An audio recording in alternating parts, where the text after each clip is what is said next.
TYT would like to thank Squarespace for making possible our coverage of the 2017 Oslo Freedom Forum.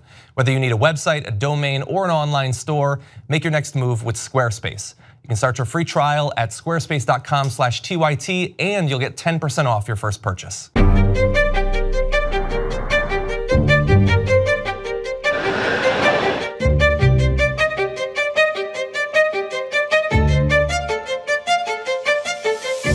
Thanks for joining us for our continuing coverage of the 2017 Oslo Freedom Forum. We're joined now by Mohamed Nasheed, the first democratically elected president of the Maldives back in 2008 when you had multi-party free elections. President for 4 years before you were ousted in a coup. And so we're going to be talking about that, but also I'd love to talk about your efforts to combat the particular way that global climate change is going to affect your country in the next few decades. And so you're at the Oslo Freedom Forum. You've spoken here before, correct? No, this is my first time. Oh, this is your first time. Yes. Okay. Yes. And so what are you hoping to communicate about your particular struggle? Well, the Maldives had, as you said, our first multi-party elections in 2008. Mm-hmm. Previous to that, we've had dictator after dictator. For more than 3 decades, well, dictator. One person for more than 3 decades, and the governments that we had before that wasn't any better. Yeah. But we were able to galvanize our people to political activism. We were able to amend the constitution, and we were able to have our multi-party elections in 2008, which I was fortunate to have won. Mm-hmm. I keep saying this, it's possible to topple a dictator, but it's not so easy to uproot a dictatorship. Yeah. So the previous regime, renegade elements of the security forces and Islamic extremists toppled us in a coup. We went towards the 2013 scheduled elections and we won it, but the Supreme Court nullified those elections. And then they had another round of elections, they nullified it again, and then they had another round of elections. And they had as many rounds of elections until they won. Yeah. But we still conceded defeat and we wanted to be a loyal opposition. But in 2015, they again arrested me and jailed me. Yeah. I was again allowed to travel to the United Kingdom for medication, where I sought asylum. And that is why I am able to come to the Oslo Freedom Forum. And you've been living in exile in Sri Lanka since then? I've been living in Sri Lanka and England. In England. So you were talking about that you can topple a dictatorship, that you can. So let's talk about the path to that, because you are not some stereotypical politician. I mean, you came to become president of this country after decades of nonviolent resistance, journalism. You've been arrested many times, so perhaps you could speak about that experience. Well, yes, I started my working life as a journalist. That was in 1989. And but one night, the whole editorial board and 270 others were arrested. They deregistered the magazine and held me in solitary confinement for 18 months, where I was very ill-treated and tortured. But after 2 years and 9 months, they released me. And then I wrote again, and they arrested me again. And then they held me again, this time I think for about 6-7 months. And they would release me again, and then I would write again, and then they would arrest me again. And this kind of revolving door went on and on and on all throughout my 20s and 30s.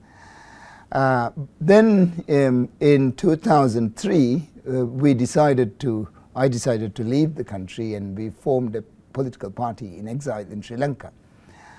But then again, we were chased out from Sri Lanka, and then therefore I went to England. And then we ran the party for 1 year. Then we came back. But we were able to amend the constitution in start the constitutional amendment process in 2005 through agitation. And we were able to do that and then have our elections. For anyone, any group of people or any society who wants to move towards democracy, the first thing to do should be to find the infrastructure for democracy, which would be political parties, civil society, and independent institutions.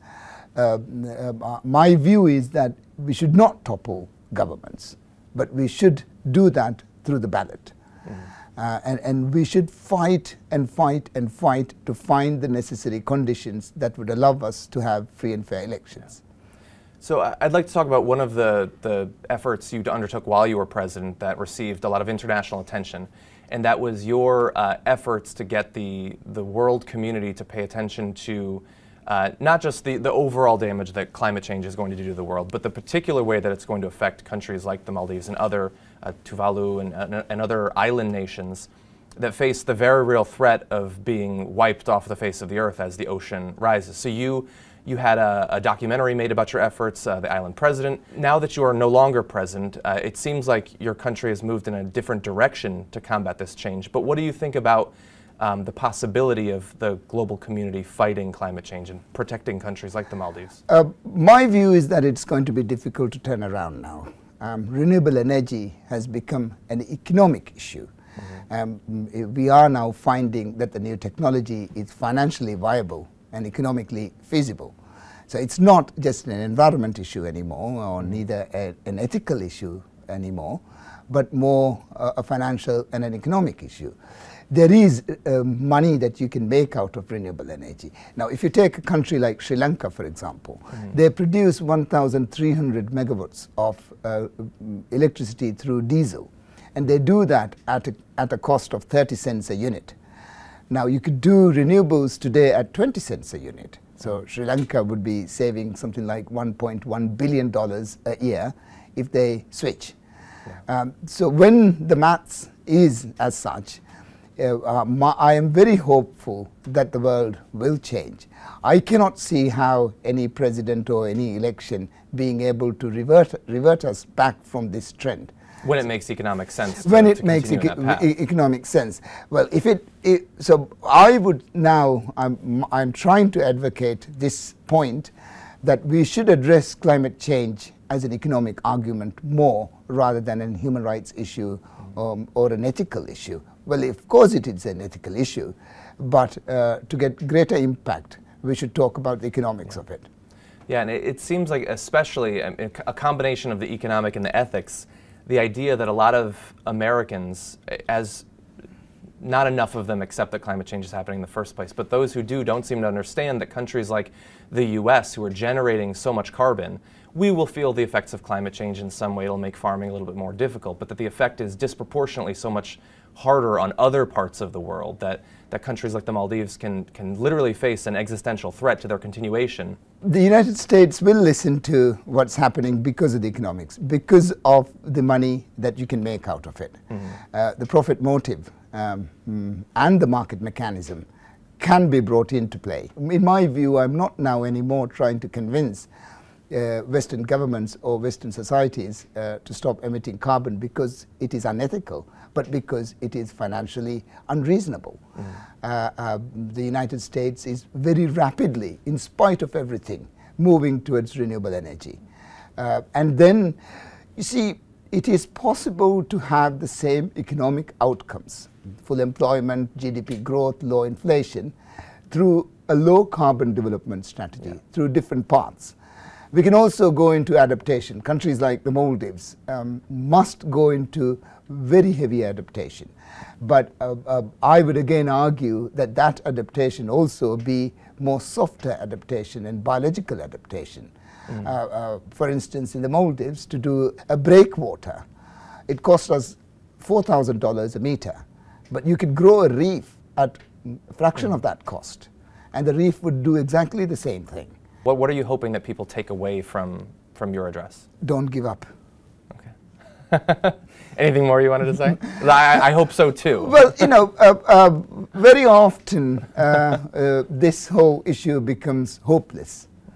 The pain, the sorrows, the difficulties. The odds are, of course, stacked against us. But we have won so often against the odds, and we can win it again. And we must do it, and we should not give up. It's painful, it's difficult, and dangerous, but we will not give up. If you, after decades of imprisonment and torture, being ousted in a coup, if you're not giving up, I don't think the people watching this really have any excuse to. So no, you shouldn't give up. You No. shouldn't. Life's far more beautiful to give up. yeah. Well, thank you very much for taking the time to speak with us, and I look forward to seeing your speech a little bit later on today. Thank you very much for having me.